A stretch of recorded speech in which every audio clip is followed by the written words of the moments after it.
Hola, ¿qué tal? Bienvenidos a otra psicocápsula más del psicoestratega tridimensional deportivo Heriberto Carvajal. Heriberto. Hola, ¿qué tal, Gris? Un gusto estar aquí nuevamente contigo y con todas las personas que nos ven a través del YouTube. Gracias, Heriberto, como siempre, por compartirnos este espacio y toda la información tan valiosa que siempre nos das.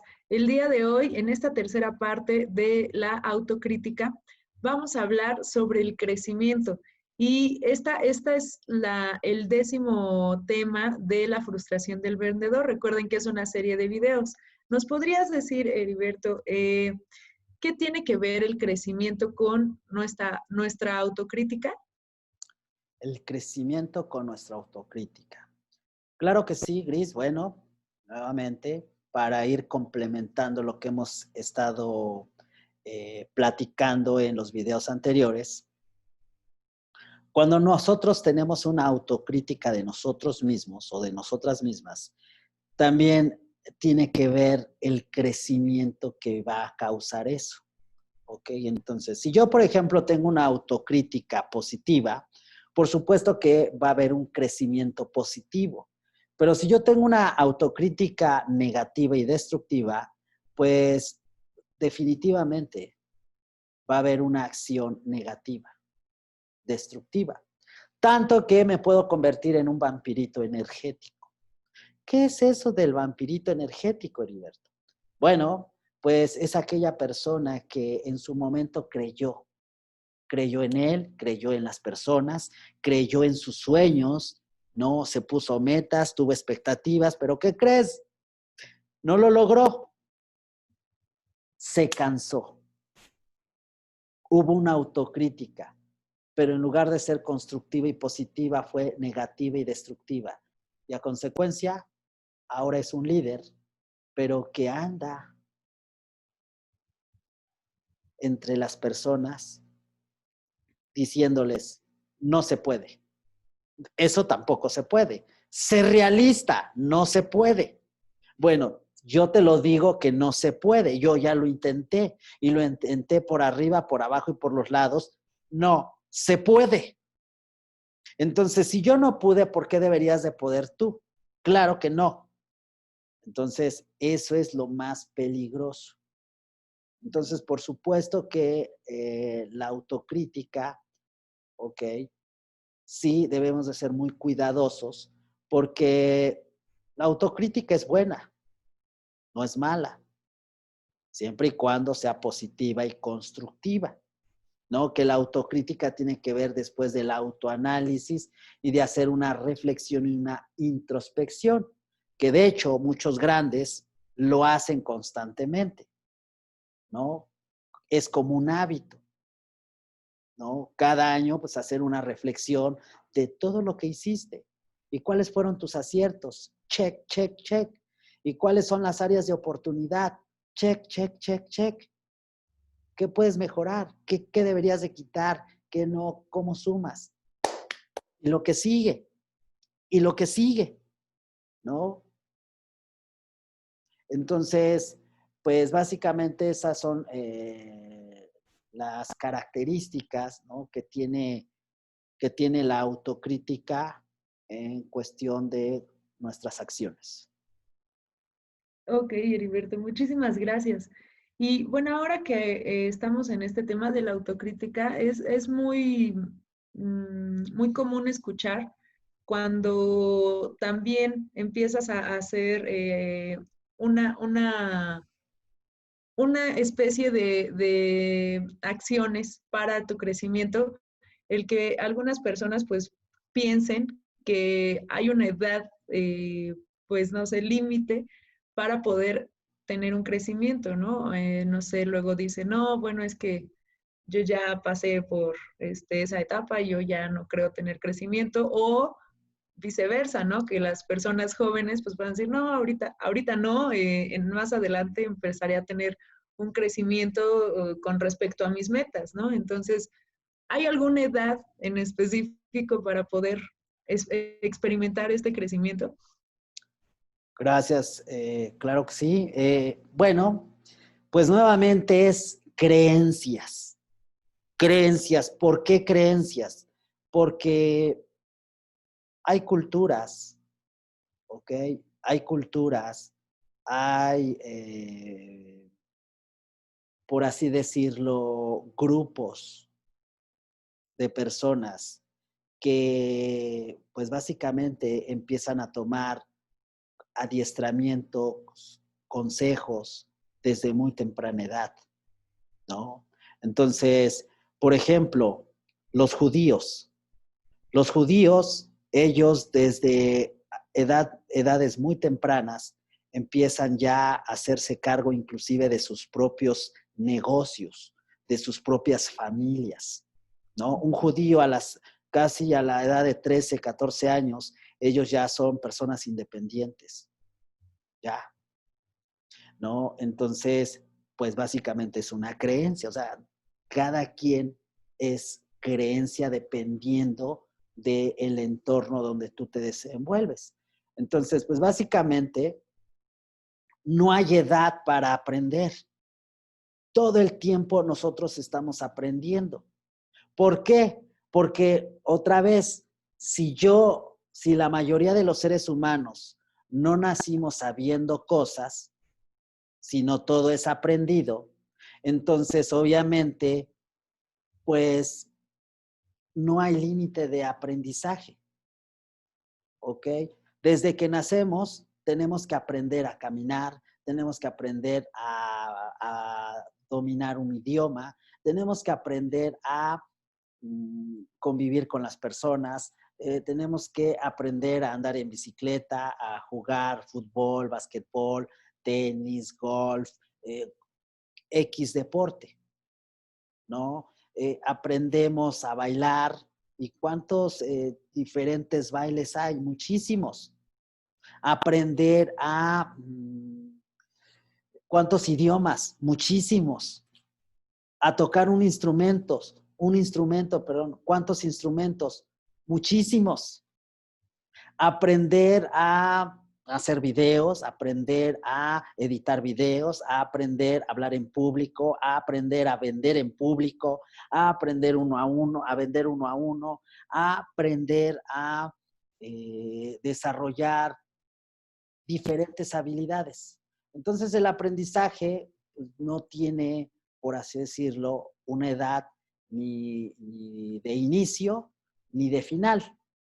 ¿No? De inicio, porque desde que somos bebés estamos aprendiendo. De final, porque seguimos aprendiendo. Y hay una falsa creencia, ¿no? Porque aquí viene una falsa creencia, ¿no? Y esto lo aplican mucho la gente ya de, de edad mayor, que dicen, yo ya no quiero aprender nada, ya aprendí mucho, ¿no? Entonces, pues obviamente no es cierto. ¿Por qué? Porque a veces hasta cuando eres ya persona adulta, a lo mejor ir a una nueva dirección, ¿no? Ir a la casa de un amigo y que a lo mejor ya no vive en donde vivía antes. Bueno, ¿qué crees? Tienes que aprenderte ahora el nuevo camino, ¿no? Bueno, el mundo está cambiando constantemente. Entonces, por ejemplo, antes pues casi no se usaban las tarjetas de crédito, ni de débito, ni pagar por PayPal, ni en línea. Hoy sí. Antes no se usaba el Uber, no hacías tantas cosas digitales. Entonces, por ejemplo, para muchas personas que la tecnología ya la aprendieron grande, pues lo tienen que hacer. No, es más, no es si quieren, no está a voluntad. ¿Por qué? Porque el mismo avance tecnológico se los está exigiendo, ¿no? Hoy por hoy, una persona que no sepa aprender una computadora, bueno, pues tiene esa oportunidad y tarde o temprano lo va a tener que hacer. ¿Por qué? Porque tiene que meterse a la computadora para cosas básicas que hoy por hoy se requieren. Entonces, el aprendizaje, el aprendizaje es una creencia, ¿no? Se cree que hay una edad límite y una edad de inicio, ¿no? Yo hoy te platico que no es cierto. pues aprender, es más, aprendemos desde que estamos bebés y aprendemos hasta el día que nos morimos. Sin embargo, las creencias, pues son esas, ¿no? Gris, que principalmente los adultos mayores, pues ya no quieren aprender cosas, ¿no? ¿Por qué? Porque tienen la creencia que ya a una edad adulta, pues como ya para qué aprender si ellos ya van de salida, ¿no? Y como bien decías tú, los jóvenes, decir, bueno, yo por qué quiero aprender a vender y a negociar de manera profesional si yo todavía tengo 15 o 20 años. Eso yo ya lo haré cuando tenga 30, 40, 50 años, cuando ya me vea en esa forzosa necesidad. Y no es cierto. Bueno, sí es cierto, ¿no? Porque es una creencia, ¿no? Pero imagínate un chico que aprenda a desarrollar habilidades de venta y negociación sofisticada a los 10, a los 15 años, a los 20. Pues evidentemente va a ser un monstruo. Para cuando él, si lo hace desde los 10, 15 años, cuando él tenga 20, 25 años, bueno, en automático él se va a estar posicionando en el prestigiado 20% de los vendedores. ¿Por qué? Pues porque estudió, aprendió, desarrolló habilidades y que inclusive le va a dar el chip para que él tenga esa conciencia de que todo el tiempo va a estar aprendiendo. Heriberto, muchísimas gracias. Y bueno, ahora como última pregunta, me encantaría que nos dijeras, que nos compartieras por qué es que nosotros a veces no obtenemos el crecimiento que quisiéramos, ¿no? Que deseamos. ¿Cuál es que nos ponemos expectativas muy altas, como bien lo mencionaste antes, o simplemente nos estamos autosaboteando? ¿Por qué no obtenemos ese crecimiento? Ok, muchas gracias. Bueno, pues mucha atención para ti, Gris, y para todas las personas que nos están viendo a través del YouTube en este poderoso video. Si tú que te dedicas a las ventas o llevas un tiempo que emprendiste en esta hermosa industria que es la venta y la negociación y todavía no tienes resultados y sientes que inclusive pues no naciste para esto y ya la frustración te ha pegado tan fuerte que ya quisieras a veces mejor ir a pedir un trabajo y someterte a un sueldo fijo.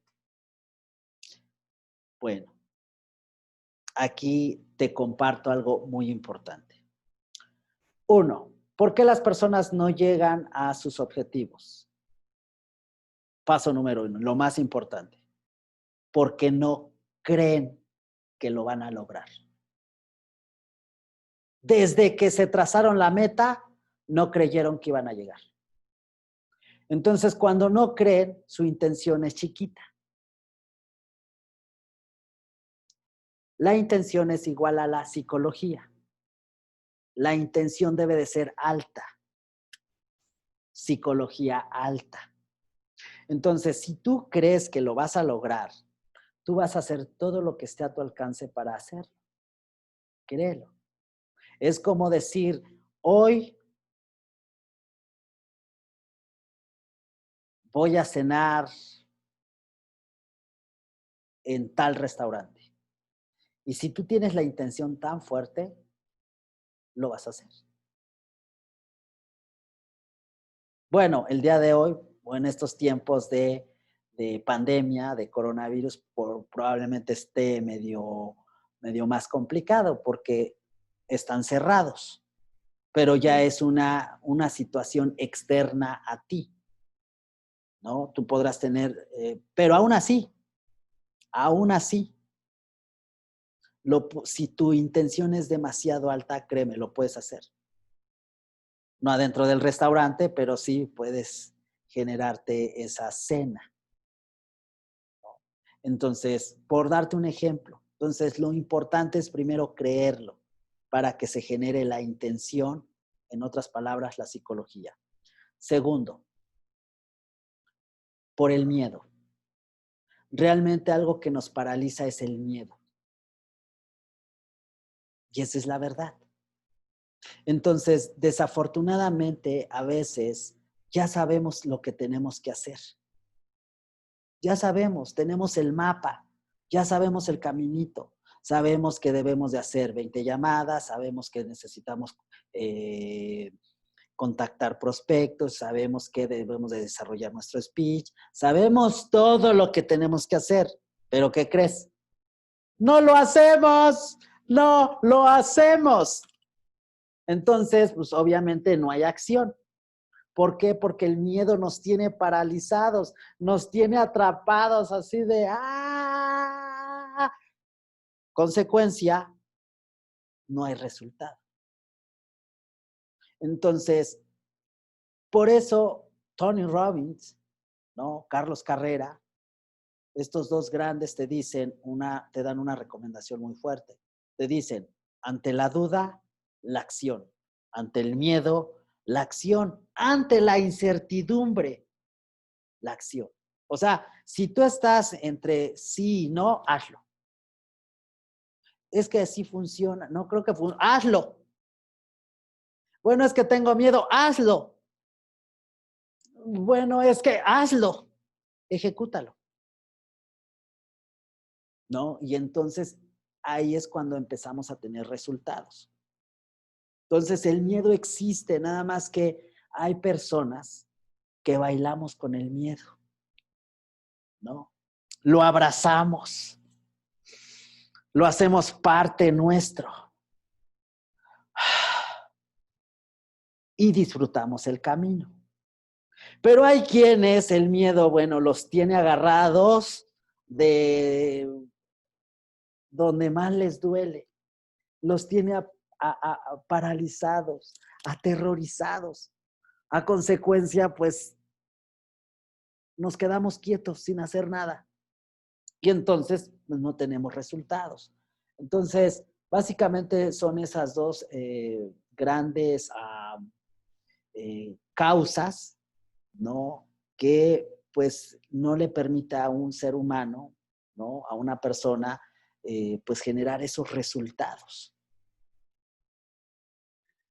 Heriberto, pues muchísimas gracias como siempre y sobre todo, pues muchas gracias por haber realizado todo este entrenamiento sobre la frustración del vendedor que nos ha ayudado a, pues, entender muchísimo más, pues, el por qué no tengo esos resultados que anhelo, que inclusive hasta por escrito, no sé, visualizados hasta cierto punto los tenemos.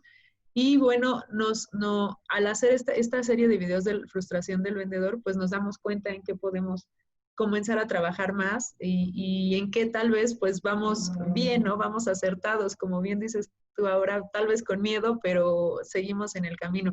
Muchísimas gracias y espero que sigamos en más y con cápsulas con temas igual de poderosos e interesantes para nosotros y para nuestro desarrollo, tanto de manera personal como en nuestros negocios. Gracias, Heriberto.